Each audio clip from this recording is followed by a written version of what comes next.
Good morning students. Hope you all are well. Today I am going to take a recap of chapter Rotation and Revolution of the Earth. Let's take a quick recap of this chapter. First we will learn about interesting facts about Earth.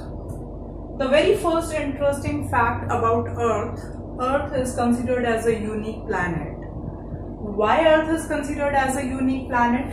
Due to the presence of air, presence of land, presence of water. In another term we can say air, atmosphere, lithosphere, hydrosphere.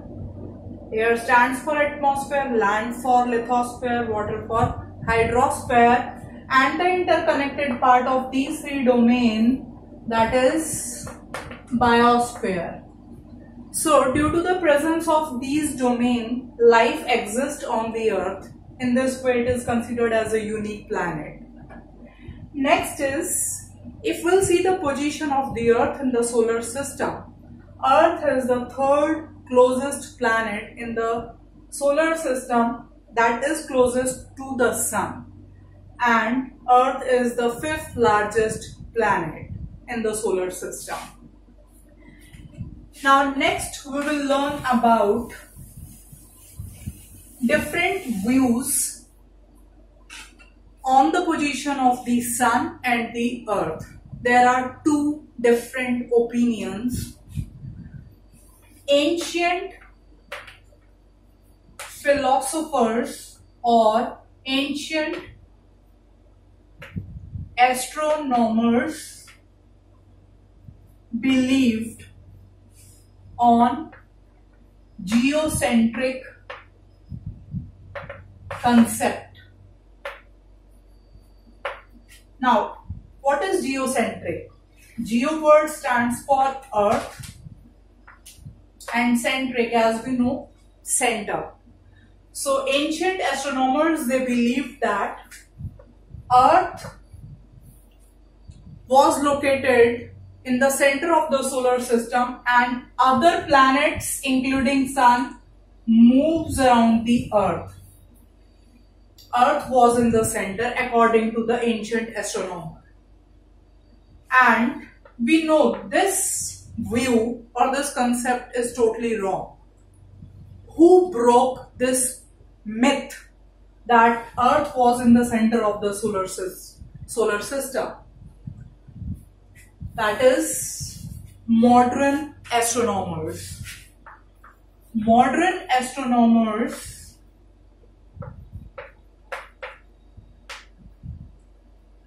especially Nicholas Copernicus, who broke this myth that Earth was located in the center of the solar system and other planets move around the Earth. So Nicholas Copernicus, he was the first philosopher, or he was the first astronomer who believed on the concept of heliocentric. What helio word stands for? Sun, centric again, center. So Nicholas Copernicus was the first astronomer who explained that Sun is in the center of the solar system and other planets including Earth moves around the Sun. So here we are talking about the movement of the planets around the Sun. And there are two important motions or movement are there. The first one is rotation and the second one is revolution. So first we will learn about rotation. What is rotation? So meaning of rotation is when the Earth moves on its own axis from west to east. This is axis, an imaginary line, and this imaginary line joins North Pole and South Pole, which is tilted, and Earth moves on its own axis from west to east is known as rotation. Now, next is period, or we can say duration. As we know, when Earth completes one rotation period, it takes 24 hours or 1 day. So in 1 day or in 24 hours, Earth completes one rotation period. So this is about the meaning and the period of rotation of the Earth. Next we have to learn or revise that the major effects of rotation. What are the effects of rotation? So the very first or a common effect is day and night. As we know, Earth rotates on its own axis from west to east, and whatever the part of the Earth facing the sun rays, that experiences the day, and the opposite part of the Earth which is away from the sun rays, that experiences night. So see here in this diagram, observe in this diagram, this part, this hemisphere, that is eastern hemisphere, experiences sun rays. So here day will be there, and the opposite side, that is away from the sun rays, that experiences night. And what we call this line, imaginary line which divide the Earth into day and night, that is circle of illumination. Or in a very simple way, circle of illumination is imaginary line which divide Earth into day and night. So this is the first effect of the rotation of the Earth. Now what is the second effect? Second effect is sense of time. Again we have to go with this diagram only. Now Earth moves on its own axis from west to east. In the previous diagram, as I told you, if the eastern hemisphere experiences sun rays, so eastern hemisphere experiences day, and the opposite side, western hemisphere, experiences night. And we all know that day, the time will be expressed in AM. AM stands for anti-meridian. And in night time, time is expressed in PM. PM word stands for post-meridian. So this is about the sense of time, that due to the rotation of the Earth, we will get sense of time in AM as well as in PM. Now the third effect is sense of direction. This is a very common point, that we know sun always rises from the east direction. And students, if we are able to find out one direction, so with the help of that one direction we can find out the other cardinal directions. There are 4 cardinal directions: north, south, west, east. So this is a universal truth that sun always rises in the east direction. If we know east is here, then we can find out the opposite side of east is west, and the another 2 direction, that is the north pole and the south. North direction, south direction. And north we used to find out with the help of pole star. So this is the third effect of the rotation. Now next, very important effect, that is tides. Now First, we have to learn the definition of tide. Tide means that is up and down movement of water due to the gravitational force of the moon and the sun. So that is tide. But before going to understand tide, we have to learn one important force, that is centrifugal force. What is centrifugal force? Centrifugal force, a force that throw an object outward. That is centrifugal force. So here you have to learn one thing.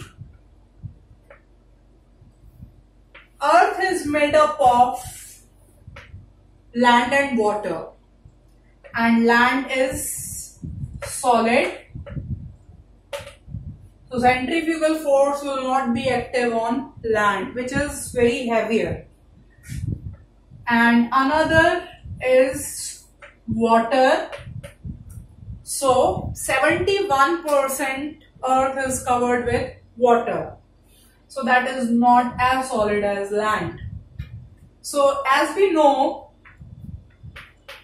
this side, Pacific Ocean, Atlantic Ocean, Pacific Ocean. So whatever the water bodies around the equator, that will be thrown outward due to the centrifugal force. Now, what is centrifugal force? As I have told you, a force that throws an object outward. And where this force maximum, that active, that is near the equator.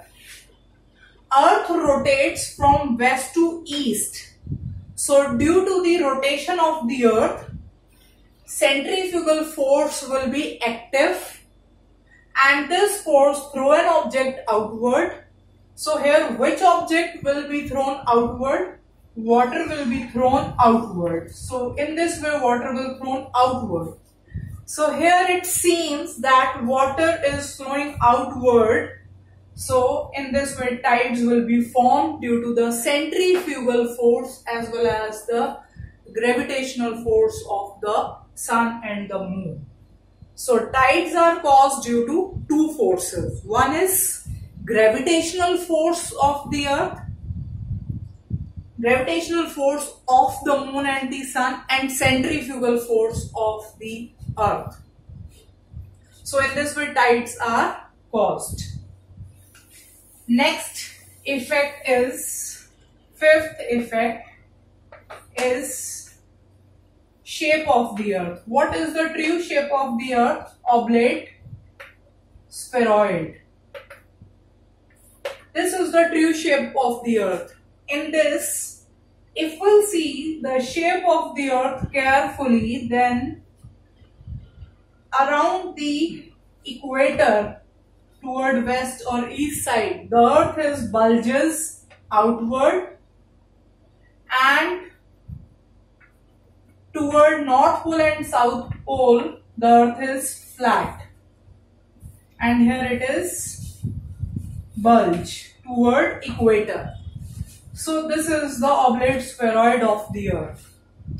Now, why this shape is formed, or why the shape of the earth is oblate spheroid? As I have told you, earth is made up of land and water, and when earth rotates west to east, centrifugal force will be active here. In this way, the water will be thrown outward. When water will be thrown outward, it seems that earth is bulges toward the equator. So due to the centrifugal force, when this force will be active near equator, water will be thrown outward, and it seems that the shape of the earth is oblate spheroid, which is bulges toward equator. This is the fifth effect. And the last effect is Coriolis effect. Now what is Coriolis? Coriolis is the another force, and this force is also active near equator. So when Earth rotates west to east, the speed of rotation is maximum near the equator, and due to the rotation of the Earth, this Coriolis force will be active. And what is the impact of this Coriolis force? Whatever the object is coming from north or coming from south, that will be deflected from its original position. So here what we can say, if the Earth rotates west to east, Coriolis force will be active, and due to Coriolis force, an object will be deflected from its original position. Which object? Here we are talking about wind. So suppose if wind is coming from north side, so the wind in northern hemisphere, wind will be deflected right in the northern hemisphere and left in the southern hemisphere. Why the wind will be deflected? Due to Coriolis force. And how this force will be active? When Earth rotates west to east. So this is all about the effects of the rotation. Now next we have to learn about the revolution of the Earth. In the previous video we have discussed about the meaning of the revolution. Revolution means when the Earth moves around the Earth. And what we call the fixed path on which the Earth moves around the Sun, what we call the fixed path, that is, this fixed path is orbit. And what is the shape of the orbit? Elliptical shape. So this is about the meaning of the revolution. And when Earth starts revolve around the Sun, so one revolution period that will be completed in 365 days and 6 hours. So this is about the revolution period. Earth completes its one revolution period in 365 days and 6 hours. Now let's move to the next topic, effects of revolution. What are the effects of revolution? The very first effect of revolution is change in seasons. Second is variation in the length of day and night. So these are the major effects of revolution. Different seasons are caused due to revolution, and there is a variation in the length of day and night, especially during seasons. So let's learn this concept with the help of diagram. Before going to explain the diagram, you have to learn important terms here, or we can say glossary. Important terms are, the very first one is equinox. Equinox word stands for equal day and equal night. Equi word stands for equal. Nox word stands for night. Equal day and equal night. Next important term is solstice. this term is solstice. Solstice word stands for, sol word stands for sun. When sun is overhead on, overhead means vertically fall, sun rays vertically fall over on tropics. And you know there are two imaginary lines are Tropic of Cancer and Tropic of Capricorn. So you have to learn these two terms, equinox, solstice, and these two terms you will learn in diagram. Let's start with diagram. As we know, sun is located in the center of solar system. That is heliocentric view we are talking about. And here position of the earth.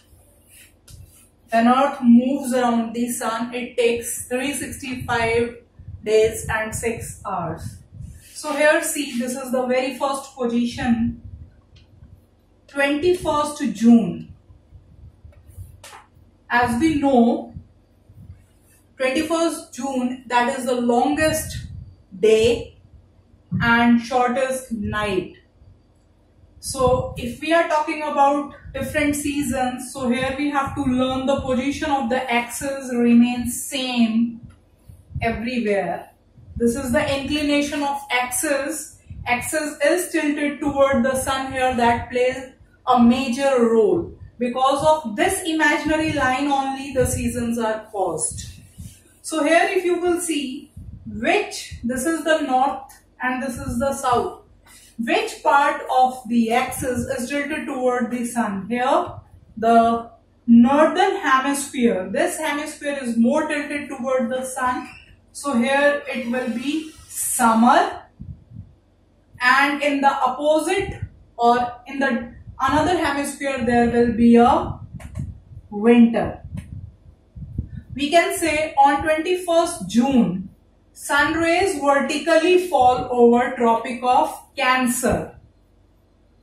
So here in northern hemisphere summer will be there, then longer days and shorter night. As I have written earlier, there are two major effects of revolution, change in seasons and the varying duration, or we can say the length of day and night will be vary.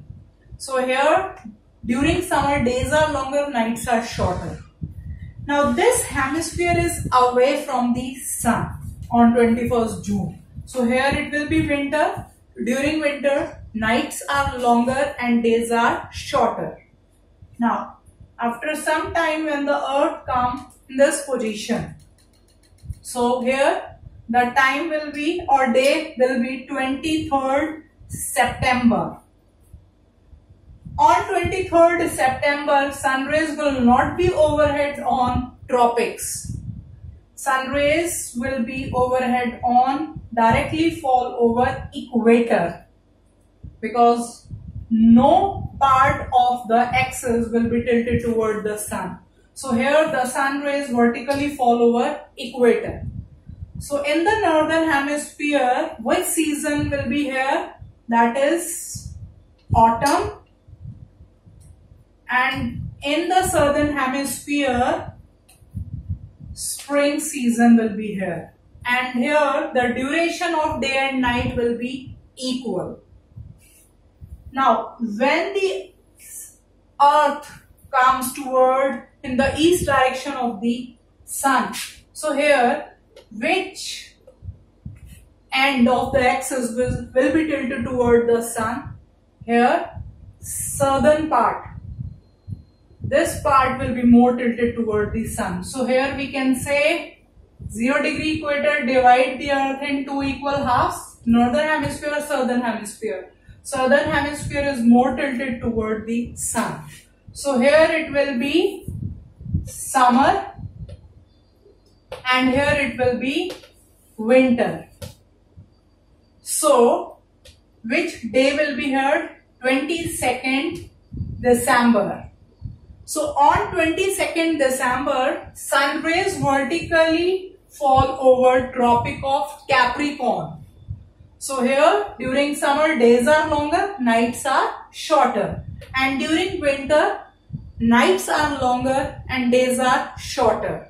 So here on 21st June and 22nd December, sun rays vertically fall over tropics. Here Tropic of Cancer and here Tropic of Capricorn. So here we can say these two dates come under solstice. Winter solstice, summer solstice. And these two comes under equinox. Here spring and autumn equinox. When Earth comes towards this side, again the same position will be here, no axis, no ends of the axis will be tilted towards sun. Again sun rays directly fall over equator on 21st March.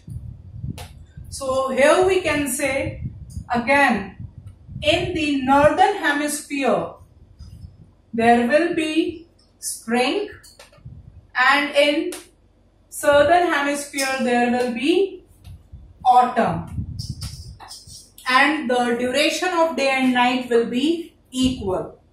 So this is about the effects of revolution, and when you will observe these axes, inclination of axis, that will be in the same position. We can't say that if Earth comes in this way, so the position of the axis will be changed. No, the position of the axis will remain same. And here you will find the interesting geometrical figure here, these two axes that forms parallelism. So this is about the effects of revolution. Now another important thing that you know about the leap year. Now what is leap year? The year that is having 366 days. Normally you will find in year 365 days. But as we know, when Earth moves around the sun, then Earth takes 365 days and 6 hours. But we never count these 6 hours. But we are taking these 6 hours, we are separating 6 hours. And when the 4th year will come, then we will add these 6 hours in the 4th year to make 1 day.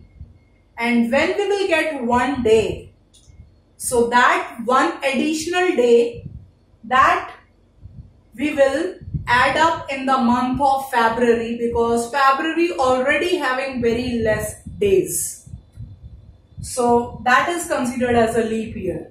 And you know that leap year, the year which is divisible by 4, like 2001, 2002, 2003.